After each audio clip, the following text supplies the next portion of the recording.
Olá, senhoras e senhores, sejam bem-vindos a mais uma edição do Smart News, o seu programa de direito digital, inovação, tecnologia, internet aqui da TV Cidade, Canal 9, Teresópolis. Eu sou Walter Capanema, sou seu apresentador e estou muito feliz de estar com vocês em mais uma edição do nosso programa.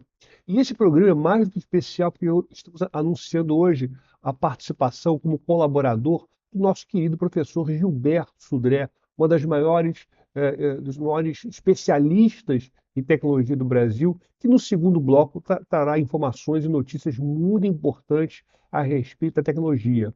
O professor Gilberto está atento a tudo que está acontecendo, especialmente ao que está acontecendo em relação à segurança da informação, a segurança dos nossos dados, dos nossos celulares, dos nossos computadores, e é muito importante ouvi-lo, ok? Então, vamos hoje começar o nosso programa Smart News comentando talvez uma das notícias mais importantes dos últimos anos, ou dos últimos tempos, né, se é que é possível dizer assim, que é a bolha da IA. Será que nós estamos vivendo numa bolha da IA? Primeira coisa que a gente precisa parar para pensar é o seguinte: o que seria essa bolha da IA? Veja bem, nos últimos anos, né, a inteligência artificial ela tem sido apresentada como um verdadeiro motor da próxima revolução tecnológica, né? Manchetes com muito entusiasmo falam de investimentos bilionários, fusões, aquisições estratégicas e um entusiasmo global em torno da tecnologia. Quantos eventos, quantas palestras, quantos acontecimentos ligados à IA a gente tem visto nos últimos tempos, na televisão, no rádio, no cinema. Mas aí vem essa grande pergunta: será que estamos vivendo numa bolha da IA? Porque é o seguinte, no campo da economia, a bolha descreve uma valorização especulativa, em que o preço de uma empresa, né, ou de um ativo, ele cresce muito acima do seu valor real. Então, de repente, uma empresa que ela fatura, não sei, 200 mil reais, essa empresa ela acaba tendo um valor de mercado de 40 milhões de reais. Então, o que acontece? Chega um momento em que a realidade bate a porta e mostra, olha, essa empresa realmente não vale tudo isso.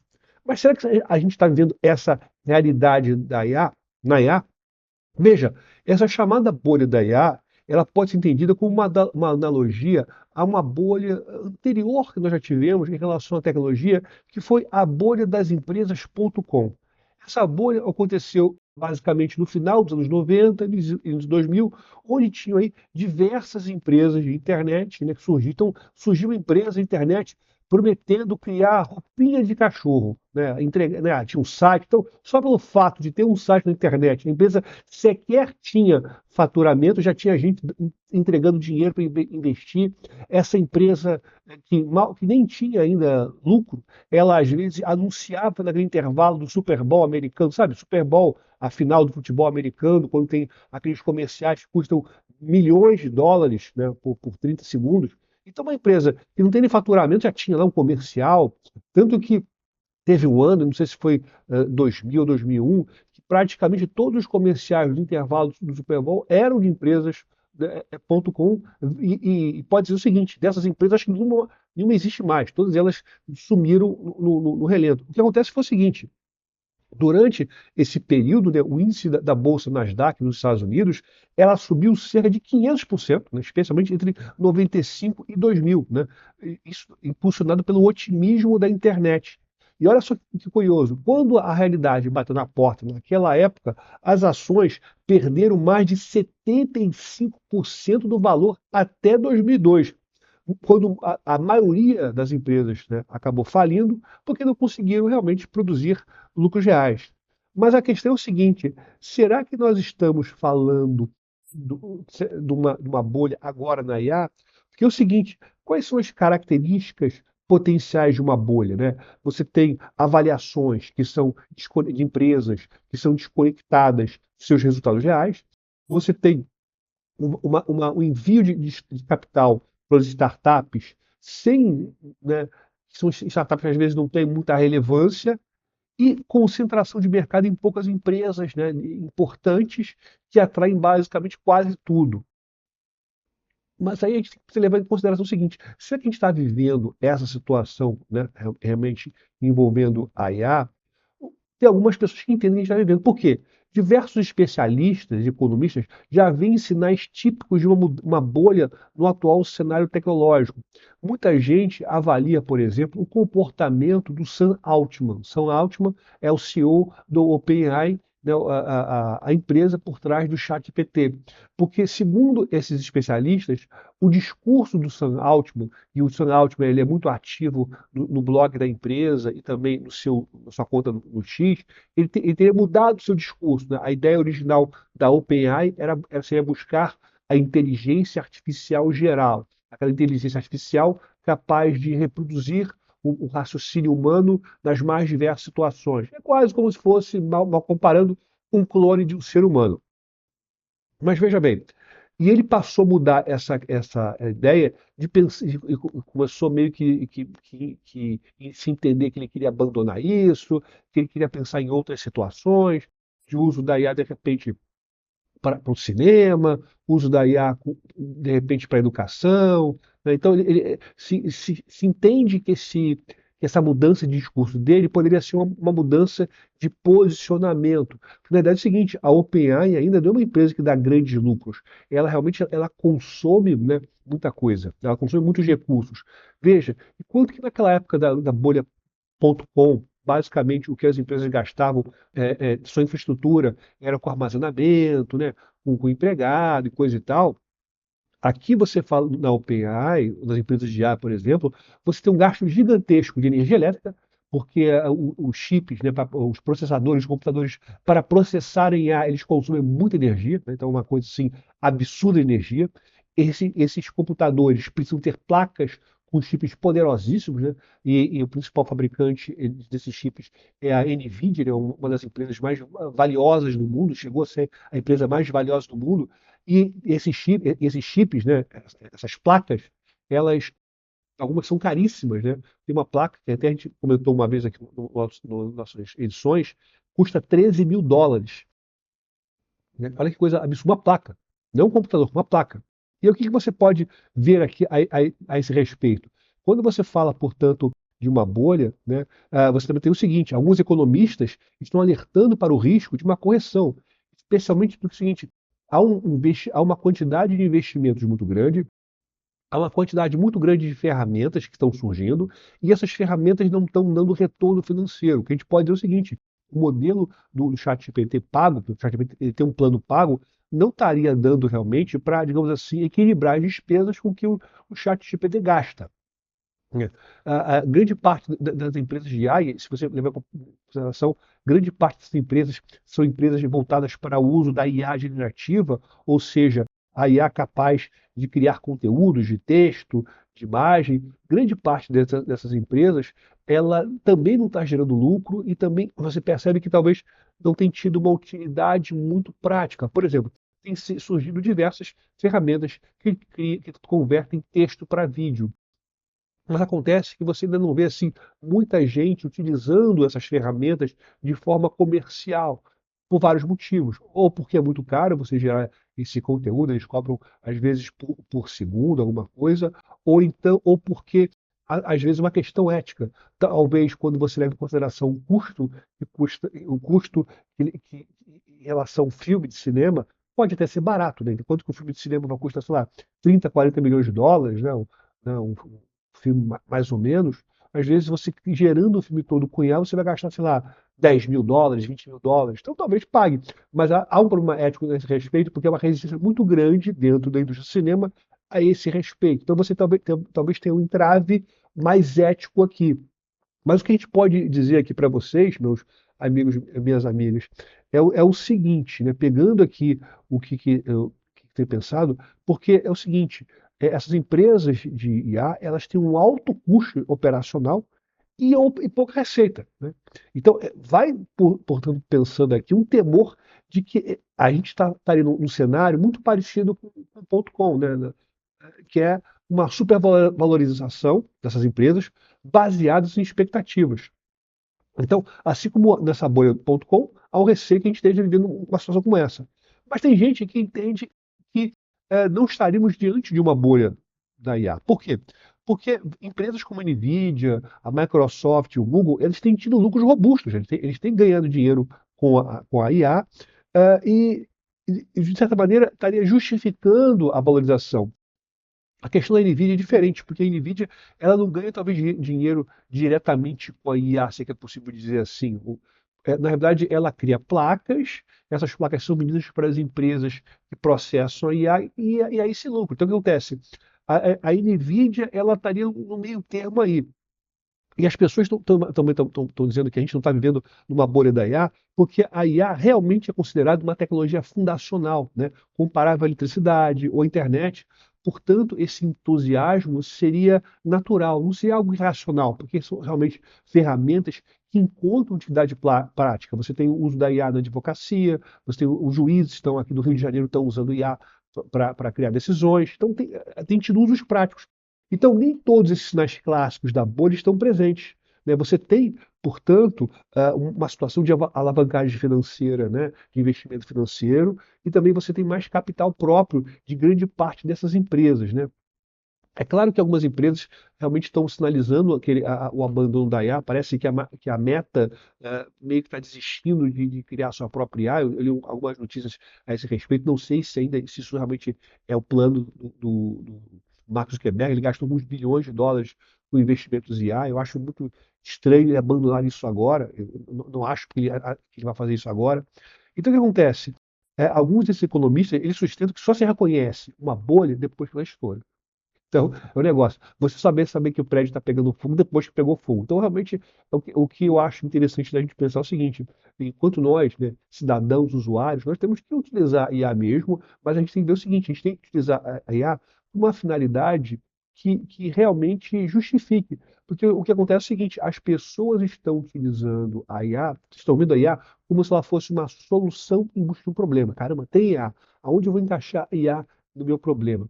O que você tem que pensar é o seguinte: eu quero fazer, você tem que identificar o seguinte, onde você no seu trabalho tem alguma tarefa repetitiva, chata, que você poderia delegar para a IA sem risco a dados pessoais, sem risco a segredos industriais e comerciais.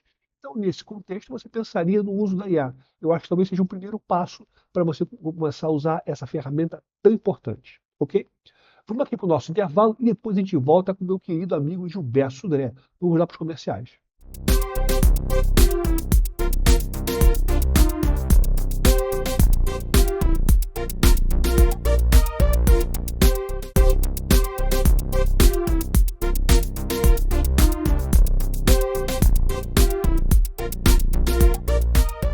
Olá pessoal, estamos aqui de volta com o nosso Smart News e agora um grande presente para vocês, uma coluna do meu querido amigo Gilberto Sudré, que vai trazer aqui para a gente as principais notícias envolvendo a segurança da informação e a tecnologia. É com você, Sudré. Muito obrigado, meu amigo Capanema. E nesse quadro, vamos decifrar o mundo digital para você não ser decifrado por ele, através de notícias, dicas e alertas para não cair em golpes. O tema dessa semana, que eu separei aqui, é do Windows 10, que se tornou oficialmente obsoleto. A partir de agora, as versões domésticas do sistema operacional não receberão mais atualizações de recursos e ficarão sem upgrades gratuitos de segurança. Desta forma, a opção mais indicada é atualizar o computador para o Windows 11. Mas a questão é que muitos computadores não atendem aos requisitos mínimos de configuração para funcionar com o Windows 11 e não vão conseguir atualizar a versão. O Windows 11 exige que o computador possua um chip de criptografia que somente os computadores mais novos possuem. Ou seja, se seu computador não tem esse recurso, o Windows 11 nem vai instalar. É claro também que há quem prefira continuar com a versão antiga do sistema, o Windows 10. Mas aí, o que fazer? Bem, temos algumas opções. Começando por uma sugestão da própria Microsoft, as atualizações de segurança estendidas. A Microsoft tem um programa de atualizações de segurança estendidas, do inglês ESU, que garante correções de segurança para o Windows 10 até o dia 13 de outubro de 2026. Dessa forma, é possível usar o PC sem novos recursos, mas com atualizações periódicas de segurança que tornam o seu uso mais seguro. A SU oferecida custa $30, ou seja, de R$ 162 em conversão direta, isso por ano. Né? Também é possível obtê-la gratuitamente, essa atualização, através de 1.000 pontos do programa Microsoft Rewards, ao sincronizar o backup do dispositivo pelo OneDrive. Bom, outra opção, pensando um pouco fora da caixa, é migrar o seu computador para o Linux. Pode ser um bom momento para trocar de sistema operacional e migrar para o Linux, que é gratuito. Sim, a usabilidade do Linux para usuários leigos melhorou bastante. Diria que você pode fazer tudo o que fazia no Windows em uma máquina Linux. Você pode escolher uma distribuição de sua preferência, salvar arquivos em backup e conhecer o novo sistema sem custos. Nesse caso, minha recomendação é o sistema Ubuntu, leve, de interface bastante limpa e sem complicação para a instalação. Vale destacar que muitos aplicativos para o Windows possuem uma versão equivalente para o Linux, então você não vai sentir, talvez, tanto uma mudança, né, entre esses dois sistemas. Se nenhuma dessas opções resolver, a saída é mesmo trocar de computador por um mais novo. Os modelos atuais disponíveis no mercado já contam com a versão 11 do Windows, então você já pula todo o processo de migração. Duas perguntas frequentes que eu escuto. Primeiro, o Windows 10 instalado vai deixar de funcionar? E outra, posso usar o Windows 10 sem suporte? Sim, você ainda pode utilizar o Windows 10 após o final do suporte que acontece agora em outubro. O sistema não vai parar de funcionar, mas é uma medida bastante arriscada. Com o tempo, alguns aplicativos deixarão de ser compatíveis com a versão 10 do sistema da Microsoft, que também deixa de receber novos recursos e correções de bugs, de erros. Ainda assim, então, existe um risco de segurança, visto que a Microsoft deixa de compartilhar atualizações para conter ameaças digitais e o seu PC, então, pode ficar vulnerável. Vamos falar agora de um golpe. Eu separei um golpe aqui para a gente conversar sobre um golpe bastante frequente que tem começado a acontecer aqui no Brasil. Um ataque hacker ao WhatsApp com foco no Brasil. Pode roubar senhas. A empresa de cibersegurança Trend Micro identificou um novo vírus usado em ataques cibernéticos, batizado de Sofrepotel.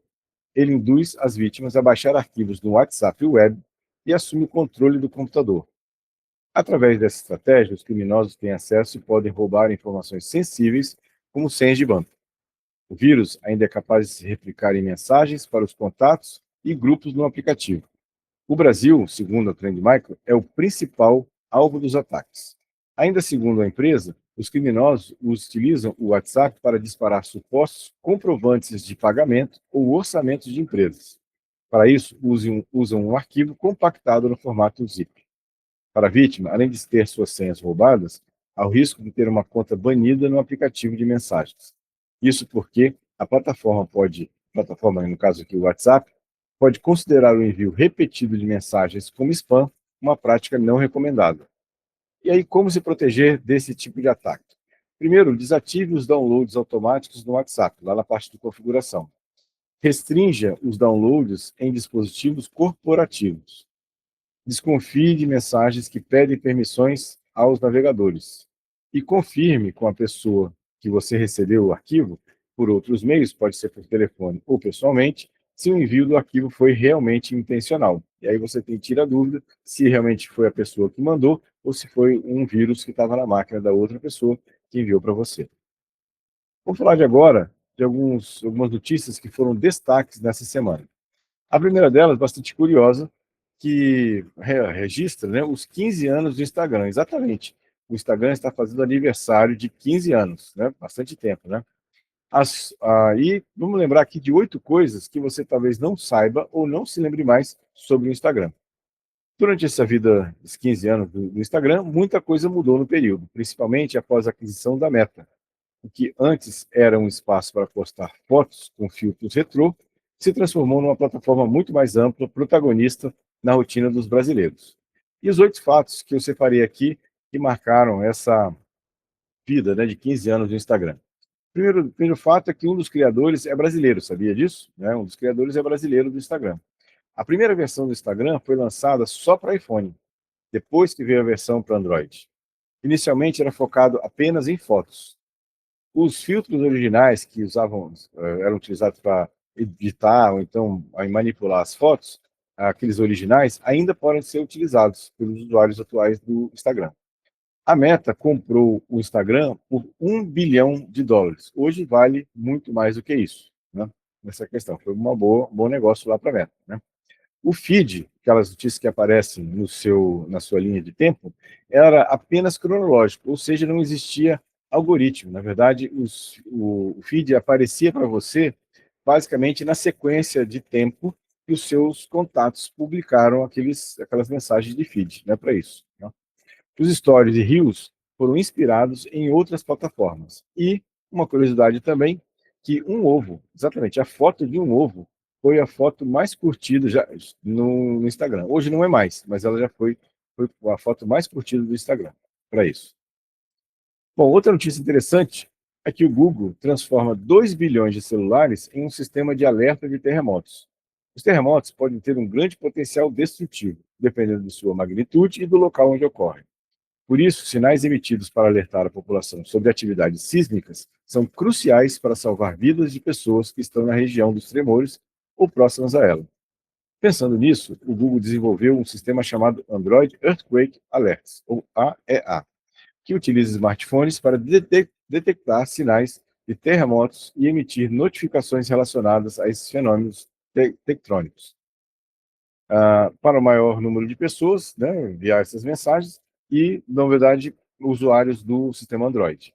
Os pesquisadores da empresa, do Google, informaram que o AEA conseguiu detectar mais de 11 mil terremotos entre 21 e 24, né, 2021 e 2024, além de ter emitido mais de 1.200 alertas para usuários Android em 98 países. E como funciona esse alerta de terremotos do Google? O Google detalhou que utiliza o acelerômetro dos celulares, o mesmo sensor que gira a tela automaticamente quando você vira de lado o celular, para detectar os tremores causados pelos terremotos.